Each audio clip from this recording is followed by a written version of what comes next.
你有没有想过，为什么我们总是在和混乱做斗争？想象一下这个场景，你刚刚打扫完房间，一切都井井有条，但不出几天，衣服又散落一地，书籍杂乱无章，灰尘悄然积聚。这个从有序到无序的过程，其实暗藏着一个强大的物理定律——熵增定律。这个看似简单的定律，不仅支配着我们的日常生活，还影响着整个宇宙的命运。它告诉我们，在一个封闭的系统中，事物总是倾向于从有序变得无序，从高能量状态向低能量状态转化。就像那杯热咖啡，如果不加以干预，终将冷却至室温。但是，生命似乎在与这个定律抗争。我们不断整理房间，维持身体健康，努力工作学习，这些都是在与熵增做斗争。那么，我们该如何更好地理解这个定律，并运用它来改善我们的生活和工作呢？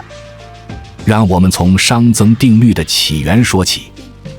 1854年，一位名叫克劳修斯的德国物理学家首次提出了熵的概念。他发现，在一个封闭的系统内，热量总是从高温物体流向低温物体，系统会从有序走向无序。如果没有外界向这个系统输入能量，那么熵增的过程是不可逆的，最终会达到熵的最大状态，系统陷入混沌无序。这个发现震惊了科学界，因为它意味着我们生活的这个宇宙作为一个巨大的封闭系统，也在不可逆地走向熵增。这就是为什么熵增定律被称为有史以来最令人绝望的物理定律。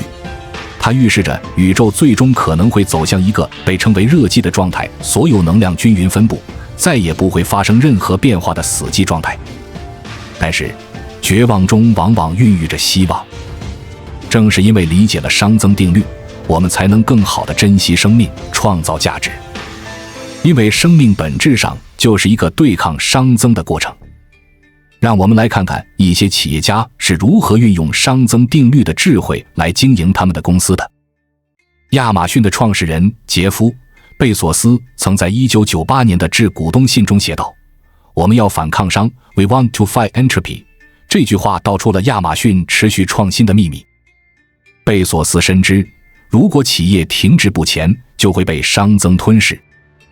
因此，他提出了3条抵抗熵增的策略。第一，抵制形式主义。随着公司发展壮大，很容易出现繁文缛节，工作流程变得僵化。贝索斯坚持以客户为中心的原则，要求团队快速做出决策，适应外部变化。第二，2个披萨原则。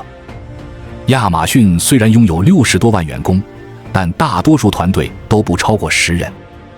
贝索斯认为，小团队能够让每个人的创意得到充分发挥，避免被庞大的架构所束缚。第三，建立开放系统。亚马逊不断将资金投入到全新的领域，如 AWS 云服务、FBA 物流体系等。贝索斯深信，只有不断接受新的挑战，才能保持团队的创新能力和战斗力。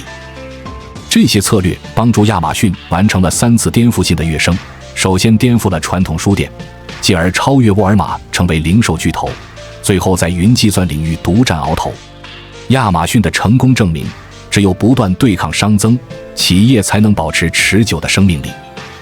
华为的创始人任正非也是一位深谙熵增定律的企业家。他曾说过，企业就是一个小宇宙，熵增定律很难被突破，所以华为迟早有死亡的那一天，我们要等待那一天的到来。这句话乍听之下似乎很悲观，但实际上反映了任正非对企业发展规律的深刻理解。他认识到，企业在创业阶段会从混乱中逐渐建立秩序，进入成长期后会变得更加有序。但一旦到了成熟阶段，就容易出现部门间各自为政、组织结构臃肿、创新能力下降等问题，这正是熵增的表现。为了对抗熵增，华为采取了一系列措施。首先，华为在研发上投入巨资。2017年，华为的研发投入超过900亿元，占收入的近16%。这个比例甚至超过了许多知名科技公司。过去10年，华为累计投入研发2400亿人民币，连续多年成为全球专利申请第1名。其次，华为不断引入外部管理经验。从1997年开始，华为就邀请 IBM、艾森哲、波士顿咨询等公司为其提供管理咨询服务。这些外部资源帮助华为在管理创新、组织结构优化、流程再造等方面不断进步，为华为成为全球化公司奠定了基础。这些做法体现了华为对流量思维的重视。即使作为国内知名企业，华为也不满足于现有成就，而是不断吸收外部能量，保持开放和创新。熵增定律不仅适用于企业管理，对我们个人的发展也有深刻启示。如何在日常生活中对抗熵增，保持持续的生命力和创造力呢？我们可以从以下几个方面着手。1、培养成长型思维。斯坦福大学心理学教授卡罗尔·德维克提出了固定型思维和成长型思维的概念。固定型思维认为人的才能和能力是固定的，难以改变，而成长型思维则相信通过努力和学习，人可以不断提升自己的能力。拥有成长型思维的人更容易接受挑战，不惧怕失败，因为他们把失败视为学习的机会。他们也更愿意从他人的成功中汲取灵感，而不是将其视为威胁。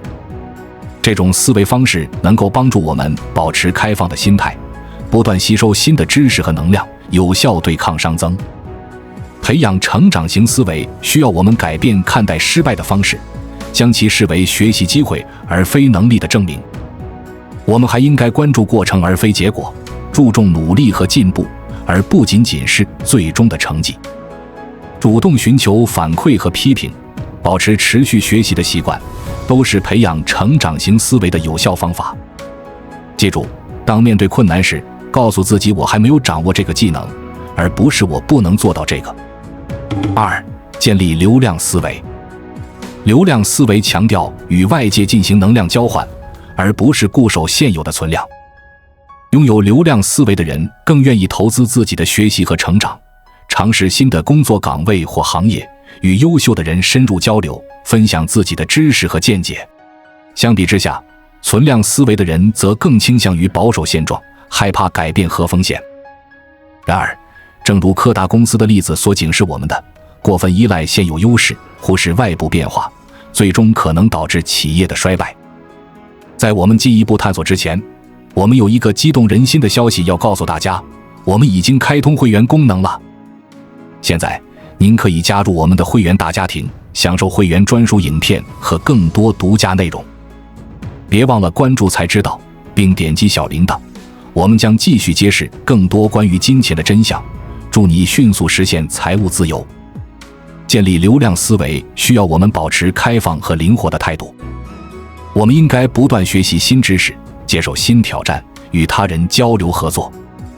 同时，我们也要勇于放弃一些过时的想法和做法，为新的思想和方法腾出空间。只有这样，我们才能在这个快速变化的世界中保持竞争力，有效对抗熵增。3、坚持终身学习。将学习融入日常生活，培养持续学习的习惯，这是对抗熵增的有效方法。终身学习者每天都在吸收新知识，就像呼吸一样自然。相比之下，临时学习者只有在工作需要时才会学习，难以产生长期的复利效应。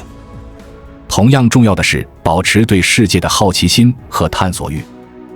那些终身探索者总能从一部电影、一次旅行、一本书籍或一次对话中获得新的灵感和洞见。他们像海绵一样，不断吸收来自外部世界的养分。坚持终身学习需要我们培养高效学习的技能，如快速阅读、做笔记和有效复习。我们还需要学会管理时间，在繁忙的生活中挤出学习的时间。此外，培养批判性思维能力也很重要，不仅要学习知识，还要学会思考和质疑。通过这些方法，我们可以不断更新知识结构，保持思维的活力。4、走出舒适区。舒适区理论将我们的活动范围分为3个区域，最内层是舒适区，代表我们熟悉和擅长的领域；中间是学习区，有一定挑战但不至于太困难；最外层是恐慌区，超出我们当前能力太多的领域。要对抗熵增，我们需要主动走出舒适区，进入学习区，甚至偶尔尝试进入恐慌区。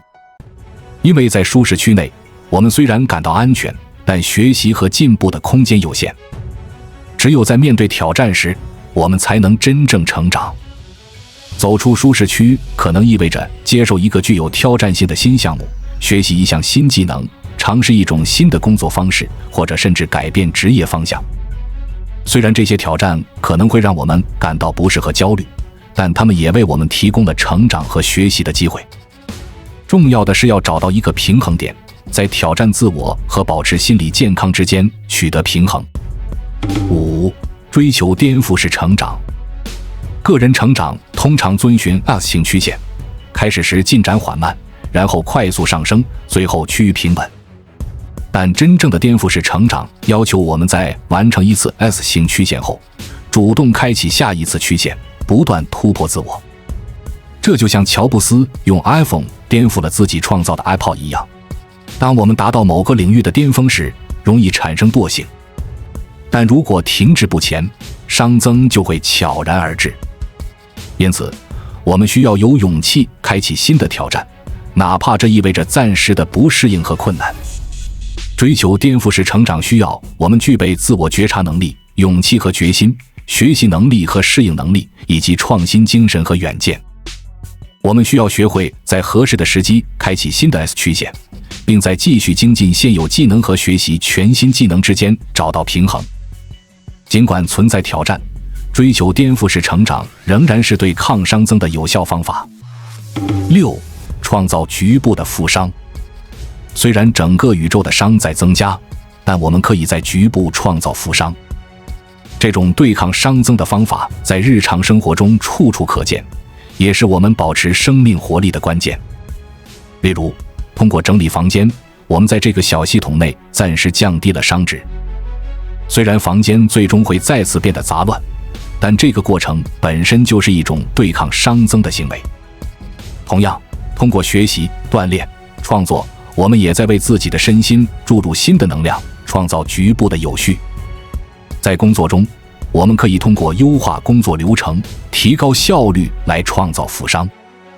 在生活中，培养良好的习惯，保持积极的心态，都是创造局部负熵的方式。虽然这些努力无法阻止宇宙整体的熵增，但它们能让我们的生活更有序、更富有意义。理解并运用熵增定律，不仅能帮助我们在个人生活和职业发展中取得更好的成果，还能让我们对生命和宇宙有更深刻的认识。首先，它让我们意识到变化的必然性和重要性。正如赫拉克利特所说，人不能2次踏入同一条河流，每一刻都是独特的，都不会重复。这启发我们要珍惜当下，活在当下，同时也要有勇气拥抱变化。其次，熵增定律提醒我们生命的珍贵。在这个趋向无序的宇宙中，生命是一种奇迹般的存在，它能够在局部维持有序，创造美好。这启发我们要珍惜生命，创造价值，在有限的时间里实现自我价值。再者，熵增定律给了我们面对死亡的新视角。从熵的角度来看，死亡不过是回归自然的过程，是宇宙大循环的一部分。这或许能给我们带来一些慰藉，帮助我们更坦然地面对生命的终结。最后，熵增定律激励我们保持谦逊和开放的态度。我们的知识和能力总是有限的，世界总是比我们想象的更复杂。因此，我们需要保持学习的热情，对未知保持敬畏，时刻准备接受新的挑战。在结束之前，让我们回到开头那个杂乱的房间。现在，当你面对这样的场景时，也许会有不同的感受。是的，熵增是不可避免的，但这并不意味着我们应该放弃。相反，正是因为知道了熵增的存在，我们才更应该珍惜每一次创造秩序的机会，更应该为维护这个秩序付出持续的努力。每一次整理房间都是一次对抗熵增的小胜利，每一次学习新知识都是为自己注入新的能量，每一次克服惰性走出舒适区都是在突破自我设限。这些看似微小的行动累积起来，就构成了我们丰富多彩的人生。所以下次当你不小心打翻了咖啡，或者发现自己的工作陷入了瓶颈，不要只是懊恼，不妨借此机会思考一下宇宙的熵增法则，思考生命的意义，思考我们如何在这个不断变化的世界中找到自己的位置。也许你会发现，在这看似混乱的世界中，隐藏着无穷的美和智慧。熵增定律还启发我们思考信息和知识的本质。从信息论的角度来看，熵可以被理解为信息的缺失。当系统变得更加无序时，我们需要更多的信息来描述它。这个观点为我们理解当今大数据时代的信息爆炸提供了新的视角。在这个信息爆炸的时代，我们每天都被海量的信息所包围。社交媒体、新闻网站、电子邮件等各种渠道不断地向我们推送信息。看似我们获取的信息越来越多，但实际上有用的信息可能并没有增加多少。这就像是熵增过程中，虽然系统的总能量没有减少，但可用能却在不断减少。因此，在信息时代，我们需要学会的不仅是如何获取信息，更重要的是如何筛选和处理信息。我们需要建立自己的信息过滤系统，提高信息的质量，而不仅仅是数量。这就像是在信息的海洋中创造一个局部的负熵区域。在艺术创作中，熵增定律也有有趣的应用。有些艺术家通过有意识地引入随机性和混沌，来模拟自然界的熵增过程，创造出富有生命力的作品。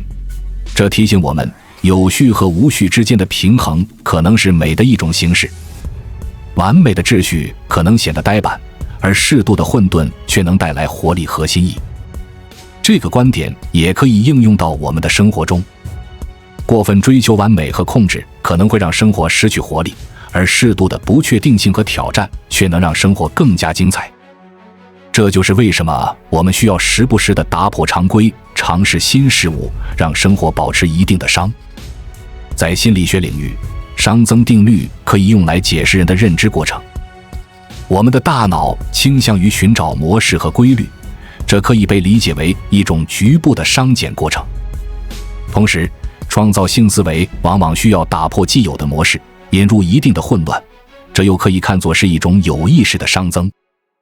这种观点对我们理解和培养创造力有重要启示。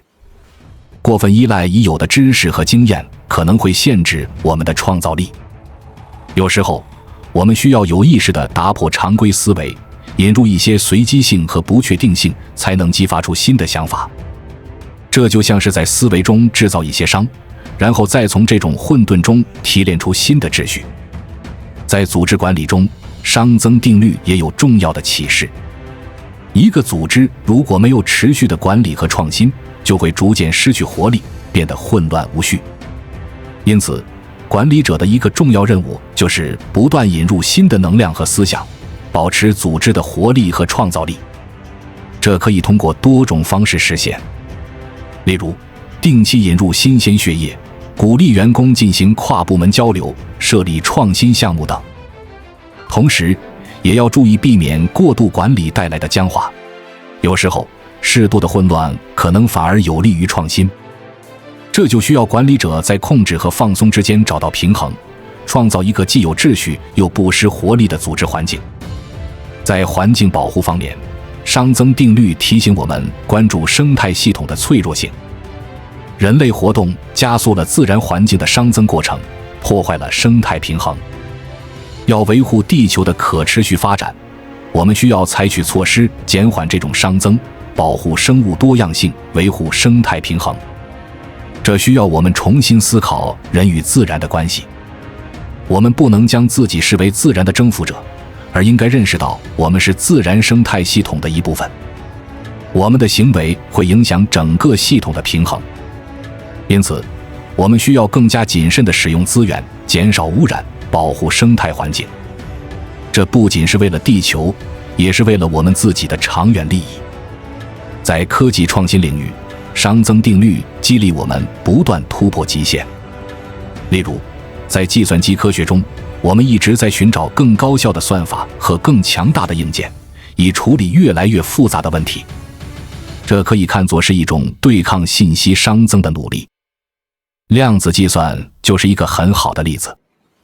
传统计算机在处理某些复杂问题时会遇到瓶颈，而量子计算有望突破这些限制。这就像是在计算领域创造了一个新的富商元，开辟了全新的可能性。对于个人生活方式的选择，熵增定律也提供了一些启示。简约生活可以被看作是一种有意识的降低生活熵值的尝试。通过减少不必要的物品和活动，我们可以创造一个更有序、更易于维护的生活环境。这并不意味着我们要过苦行僧般的生活，而是提醒我们要思考什么是真正重要的，什么是可以舍弃的。通过简化生活，我们可以将更多的精力和资源投入到真正有意义的事情上。这种生活方式不仅可以减少物质消耗，还能带来心灵的宁静和满足。在面对人生的各种选择时，熵增定律提醒我们要考虑长远影响。有些选择可能在短期内看起来很诱人，但长期来看可能会增加生活的复杂度和混乱度。相反，有些看似困难的选择可能会在长远中带来更多的秩序和意义。例如，选择一份薪水较低但更有发展前景的工作，可能比选择一份高薪但毫无成长空间的工作更有利于长远发展。又如，投资学习一项新技能可能在短期内增加生活的压力，但长远来看却能为生活带来更多可能性。熵增定律还启发我们思考生命的意义。在这个趋向无序的宇宙中，生命的存在本身就是一种对抗熵增的努力。我们通过创造、学习、爱和奉献，在局部创造秩序和意义。这种努力尽管最终可能会被宇宙的熵增所淹没，但在过程中我们体验了生命的美好，留下了我们存在的痕迹。生命的价值不在于最终的结果，而在于过程本身。每一个我们创造秩序、传播爱、追求知识的瞬间，都是对熵增的小小胜利，都是生命存在的证明。当啤酒瓶碎裂的那一刻，我们见证了熵增的不可逆性。但与其哀叹这个不可挽回的损失，不如将其视为一个契机，去思考生命的脆弱和珍贵。每一个存在的瞬间都是独特的，都值得我们去珍惜和品味。在这个熵增的宇宙中，我们虽然无法阻止时间的流逝和事物的变化，但我们可以选择如何度过我们有限的时间。我们可以选择创造，选择学习，选择爱，选择成长。我们可以在这个趋向无序的世界里，用我们的智慧和勇气，创造出属于我们的小宇宙，让它在熵增的洪流中闪耀出独特的光芒。所以，下次当你不小心打翻了啤酒，不要只是懊恼于这个小小的意外，不妨借此机会思考一下宇宙的熵增法则，思考生命的意义，思考我们如何在这个不断变化的世界中找到自己的位置。